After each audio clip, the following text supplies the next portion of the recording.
ദേശാഭിമാനി ലേഖകൻ വിനോദ് പായം കൂടെ good morning കേരളത്തിനൊപ്പം ചേരുന്നുണ്ട്. ശ്രീ വിനോദ് പായം, ഗുഡ് മോർണിംഗ്. കഴിഞ്ഞ ദിവസങ്ങളായി നിങ്ങളും അവിടെ സന്ദർശനം നടത്തുകയാണ്. ഏറ്റവും സങ്കടകരമായ കാഴ്ചകൾ, കണ്ടു നിൽക്കാൻ പറ്റാത്ത കാഴ്ചകളാണ് എന്ന് കഴിഞ്ഞ ദിവസങ്ങളിലൊക്കെ ഞങ്ങളോട് വിവരിക്കുകയുണ്ടായി. ഏതായാലും ഇന്ന് അവിടെ സർക്കാർ നടപടികളിലേക്ക് പോവുകയാണ്. ഗത്യന്തരമില്ലാതെ കർണാടക സർക്കാരിന് അത്തരത്തിലൊരു തീരുമാനത്തിലേക്ക് എത്തേണ്ടി വന്നു. പുനരധിവാസ നടപടികൾ താൽക്കാലികമായെങ്കിലും നടത്താമെന്നൊരു തീരുമാനത്തിലേക്കല്ലേ?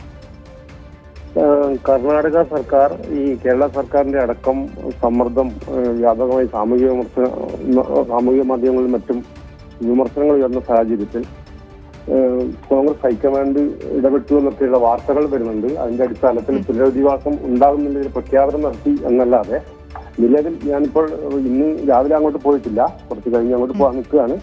നിലവിൽ അവിടുത്തെ അവസ്ഥ എന്ന് പറയുന്നത് പുറത്താക്കിയിട്ടുള്ള ആൾക്കാർ ഇപ്പോഴും തെരുവിൽ തന്നെ കഴിയുന്ന ഒരു അവസ്ഥയാണ് ഉള്ളത്. കുട്ടികളടക്കം നേരത്തെ റിപ്പോർട്ട് ചെയ്തതുപോലെ 141 കുട്ടികൾ 2 ഗ്രാമത്തിലായി തെരുവിൽ അലയുകയാണ്. അതേപോലെ ഗർഭിണികളടക്കമുള്ള ആൾക്കാരും സ്ത്രീകളും ഒക്കെ ഈ ഭാഗത്തുണ്ട്. ഇന്നലെ ഇവിടുത്തെ ന്യൂനപക്ഷ കാര്യമന്ത്രി ഇവിടെ സന്ദർശിച്ചിരുന്നു. അദ്ദേഹം പറഞ്ഞത് കേരള സർക്കാരിന് അത്ര താല്പര്യമുണ്ടെങ്കിൽ ഭവന പദ്ധതികളടക്കം കേരള മുഖ്യമന്ത്രി ചെയ്യട്ടെ എന്ന രീതിയിലുള്ള പരിഹാസ്യം തോന്നിക്കുന്ന പ്രതികരണമാണ് നടത്തിയത്.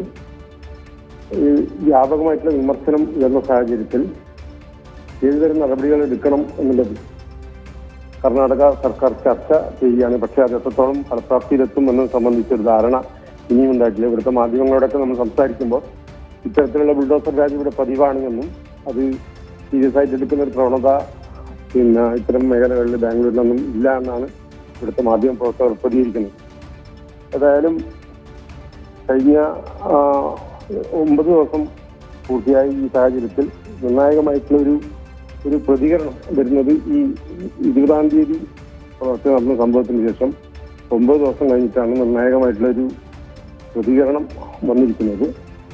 അത് പുനരധിവാസ പ്രവർത്തനങ്ങൾ നടത്തും എന്നുള്ള രീതിയിലുള്ള പ്രഖ്യാപനം മാത്രമാണ് ഉണ്ടായിട്ടുള്ളത്. ഇന്നലെ ഉച്ചയോടുകൂടി ടി ജലീൽ MLA സ്ഥലത്ത് എത്തിയിരുന്നു.